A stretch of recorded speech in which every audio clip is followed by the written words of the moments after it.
Good morning student. बेटा आज हम जो है बीएससी सेकेंड ईयर जो है उसका फर्स्ट पेपर इनवर्टिब्रेट्स अकशेरुकी जो प्राणी हैं उनकी संरचना और उनके कार्य के बारे में पढ़ेंगे। तो बीएससी सेकेंड ईयर का फर्स्ट पेपर जो है वो है इनवर्टिब्रेट्स अकशेरुकी जो प्राणी हैं उनके बारे में, और उसमें हमने सबसे पहला चैप्टर लिया पहले सेक्शन का गमन या प्रचलन, लोकोमोशन। गमन या प्रचलन क्या है, ठीक है। देखिए बेटा, जीव जो हैं उनका प्रमुख लक्षण होता है गति। गति जो है ये जीवों का प्रमुख लक्षण होता है, ठीक है। और प्राणी जो हैं उनमें दो प्रकार की गतियां पाई जाती हैं। प्राणी जो है उनमें दो प्रकार की गतियां हैं, जिसमें एक है स्थानबद्ध गति, और दूसरी गति जो होती है वो है गमन या प्रचलन। जीवों का महत्वपूर्ण गुण होता है गति, और गति जो है ये दो प्रकार की है, स्थानबद्ध गति और दूसरा क्या है, गमन।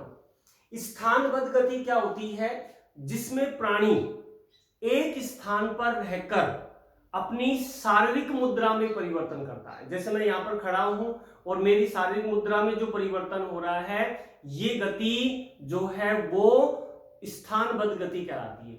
और स्थानबद्ध गति जो है ये निभई जो प्राणी हैं उनमें पाई जाती है। वे प्राणी जो कॉलोनी बनाकर रहते हैं, निभई होते हैं, उनमें स्थानबद्ध गति होती है। दूसरी गति है गमन। देखिए, गमन में क्या होता है कि प्राणी जो है वो अपना स्थान परिवर्तन करता है, एक स्थान से दूसरे स्थान पर आता है, तो वो गति क्या कहलाती है, गमन या प्रचलन कहलाती है, ठीक है। अब बात ये आती है कि प्राणी जो है इनमें गमन क्यों पाया जाता है, या वे कौन से कारण है जिसके कारण प्राणी गमन करता है। देखिए, प्राणी गमन करने का कारण होता है, एक तो प्राणी भोजन जो है उसकी तलाश में गमन करता है, प्राणी शत्रुओं से अपनी रक्षा करने में गमन करता है, उपयुक्त आवास जो है उसकी तलाश में गमन करता है, और प्रजनन योग साथी जो है उसकी तलाश में गमन करता है। हालांकि गमन करने के बहुत से कारण होते हैं, लेकिन ये चार प्रमुख कारण हैं: भोजन की तलाश, शत्रुओं से अपनी रक्षा, अनुकूल आवास की तलाश, और प्रजनन योग साथी की तलाश में जीव गमन करता है, एक स्थान से दूसरे स्थान पर जाता है। इस पेपर में हम इनवर्टिब्रेट्स यानी अकशेरुकी जो प्राणी होते हैं उनमें गमन पढ़ेंगे। किन में पढ़ेंगे, इनवर्टिब्रेट्स में। और इनवर्टिब्रेट्स जो हैं उनमें तीन प्रकार का गमन पाया जाता है।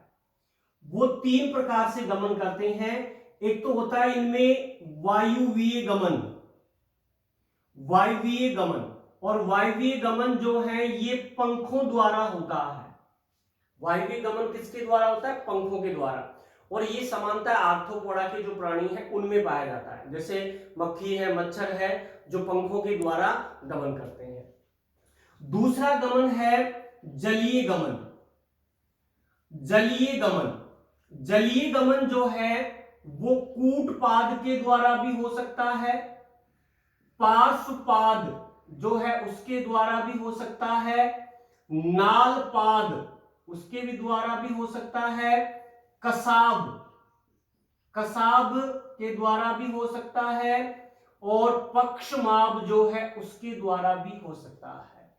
तो जलीय गमन किसके द्वारा हो रहा है, कूटपाद के द्वारा, पार्श्वपाद के द्वारा, नालपाद के द्वारा, कसाब व पक्षमाभ के द्वारा होता है। और तीसरा गमन है स्थलीय गमन। स्थलीय गमन जो है ये पाद जो होते हैं उनके द्वारा होता है। तो इनवर्टी जो ब्रेड्स हैं उनमें तीन प्रकार से गमन हो गया: वायुवीय गमन जो पंखों के द्वारा होगा, जलीय गमन जो कूटपाद, पार्श्वपाद, नालपाद के द्वारा होगा, कसाब पक्षमाभ के द्वारा, और स्थलीय गमन जो है वो किसमें होता है, पाद जो है उसके द्वारा होता है। ठीक है, तो ये बेटा हो गया गति के प्रकार हो गए और गमन के कारण हो गए, और एकशेरुकी जो प्राणी है उनमें कितने प्रकार का गमन और कैसे गमन होता है। तो हमें इस जो चैप्टर है गमन में, उसमें एक तो जलीय गमन पढ़ना है और दूसरा क्या पढ़ना है, स्थलीय गमन पढ़ना है। ठीक है, जिसमें हम सबसे पहले जलीय गमन, और जलीय गमन में सबसे पहले आता है कूटपादीय गमन, कि इन्वर्टिब्रेट्स जो हैं वो कूटपाद के द्वारा कैसे गमन करती हैं। तो हम पहला लेते हैं कूटपादीय गमन। कूटपादीय गमन यानी कूटपाद के द्वारा किन प्राणियों में गमन होता है और कैसा होता है और किस प्रकार के कूटपाद बनते हैं। देखिए बेटा, कूटपादीय गमन जो है ये मिलता है संघ प्रोटोजोआ। संघ प्रोटोजोआ जो है उसके वर्ग स्पोरोजोआ और वर्ग राइजोपोडा, वर्ग स्पोरोजोआ व वर्ग राइजोपोडा के जो सदस्य हैं उनमें कूटपादीय गमन होता है। किनमें, संघ प्रोटोजोआ के स्पोरोजोआ व राइजोपोडा जो सदस्य हैं, वर्ग के सदस्य हैं, उनमें ये कूटपादीय गमन होता है। ठीक है, अब देखिए बेटा, कूटपाद क्या है, ये शरीर से निकलने वाली बाह्य अतिवृद्धियां होती हैं। कूटपाद क्या है, शरीर से निकलने वाली बाह्य अतिवृद्धियां होती हैं। ये सभी कूटपाद हैं, और शरीर से जो बाह्य अतिवृद्धि निकल रही है वो बाह्य अतिवृद्धि ही कूटपाद होती है। और ये बाह्य अतिवृद्धियां यानी कूटपाद जो है ये एक्टोप्लाज्म और एंडोप्लाज्म जो है उनसे मिलकर बनी होती हैं। बाह्य अतिवृद्धियां यानी कूटपाद जो है ये एक्टोप्लाज्म और एंडोप्लाज्म से मिलकर बनी होती है। यानी कुछ में एक्टोप्लाज्म एंडोप्लाज्म दोनों होता है, कुछ में केवल एक्टोप्लाज्म ही होता है।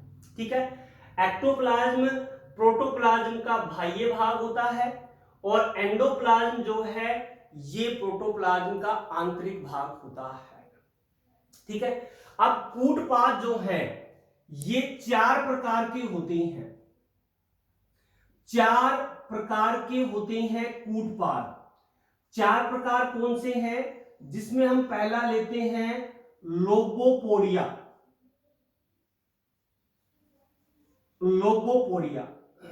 देखिए बेटा, लोबोपोडिया ये वाला जो है ये लोबोपोडिया है।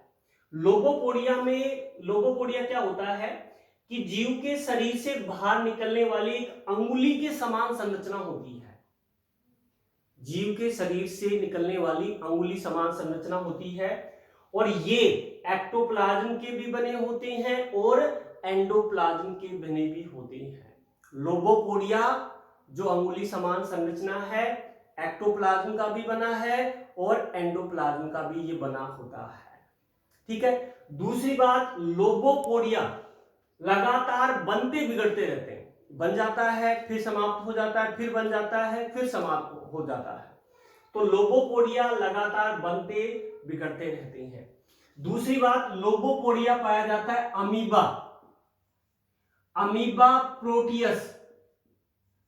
अमीबा प्रोटियस जो है उसमें लोबोपोडिया पाए जाते हैं, जो अंगुली के समान संरचनाएं होती हैं, एक्टोप्लाज्म की भी बनी होती हैं और एंडोप्लाज्म की भी बनी होती हैं। ठीक है, दूसरा लेते हैं सूत्रपाद यानी फिलोपोडिया क्या है कि जीव के शरीर से निकलने वाली पतली धागे समान संरचनाएं, ये तो अंगुली समान संरचनाएं थी, और ये पतली धागे समान संरचनाएं होती हैं जिनका अंतिम सिरा नुकीला होता है। पतली धागे समान है, अंतिम सिरा नुकीला है, और ये संरचनाएं केवल एक्टोप्लाज्म की ही बनी होती हैं। यानी सूत्रपाद सिर्फ किसके बने होते हैं? एक्टोप्लाज्म जो है उनसे मिलकर बने होते हैं। लोबोपोडिया एक्टोप्लाज्म से भी बना था, एंडोप्लाज्म से भी बना था, लेकिन जो फिलोपोडिया है वो केवल एक्टोप्लाज्म के ही बने होते हैं। और कभी कभी ये शाखित भी होती हैं, कभी कभी ये क्या होते हैं? शाखित भी होते हैं।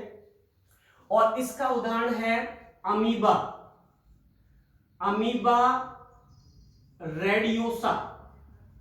अमीबा रेडियोसा जो है उसमें सूत्रपाद बनते हैं। ठीक है बेटा। अगला देखिए तीसरा प्रकार, तीसरा प्रकार है जालपाद, रेटिक्युलोपोडिया। तीसरा है अपना रेटिक्युलोपोडिया। रेटिक्युलोपोडिया जो है ये जीव के शरीर से निकलने वाली पतली धागे समान और अत्यधिक शाखित संरचनाएं होती हैं। ये पतली धागे समान थी लेकिन शाखित है कभी कभी, लेकिन बहुत अधिक शाखित नहीं होती। लेकिन रेटिक्युलोपोडिया जो है ये पतली होती हैं, धागे समान होती हैं और अत्यधिक शाखित होती हैं, और इनकी शाखाएं आपस में मिलकर जाल समान संरचना का निर्माण करती हैं, और इसी कारण इन्हें जालपाद के नाम से जाना जाता है। और जालपाद जो है ये भी एक्टोप्लाज्म के ही बने होती हैं। ये भी किसके बने होते हैं? केवल एक्टोप्लाज्म से ही बने होते हैं। दूसरी बात, जालपाद गमन में तो सहायता करते ही हैं, साथ में भोजन पकड़ने में भी सहायता करते हैं। भाई पाद है, कूटपाद है, तो गमन में तो सहायता करेगा ही, साथ में अत्यधिक शाखित होने के कारण जो जाल बन जाता है तो इस जाल में सूक्ष्म जीव फंस जाते हैं, अतः ये भोजन पकड़ने में भी सहायता करता है। और जालपाद मिलता है एल्फ्रीडियम में।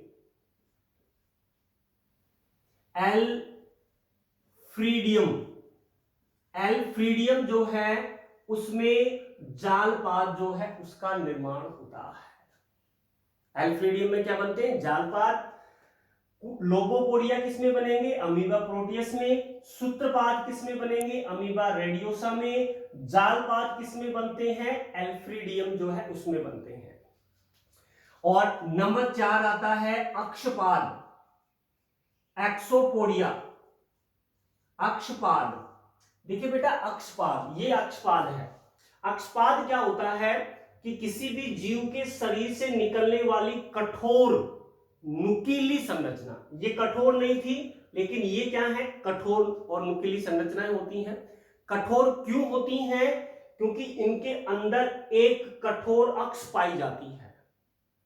इनके अंदर क्या मिलती है? कठोर अक्ष होती है, जिसके कारण जो अक्षपाद हैं ये कठोर होती हैं। और अक्षपाद भी केवल एक्टोप्लाज्म के ही बने होते हैं। केवल किसके बने होते हैं? एक्टोप्लाज्म से ही निर्मित होते हैं। ठीक है। दूसरी बात, अक्षपाद जो है ये मिलते हैं एक्टिनोफ्रायस में। एक्टिनोफ्रायस जो है उसमें पाए जाते हैं। और एक्टिनोफ्रायस की विशेषता क्या होती है कि एक्टिनोफ्रायस के चारों ओर, शरीर के चारों ओर अक्षपाद इस प्रकार निकले रहते हैं जैसे सूर्य के चारों ओर किरणें निकलती हैं। एक्टिनोफ्रायस में जो अक्षपाद बनते हैं वो शरीर के चारों ओर इस प्रकार बनते हैं कि देखने में ऐसा लगता है जैसे कि सूर्य के चारों ओर किरणें निकल रही हो। ठीक है। तो ये बेटा अपने कूटपाद आज आपने पढ़ा, कूटपादी गमन।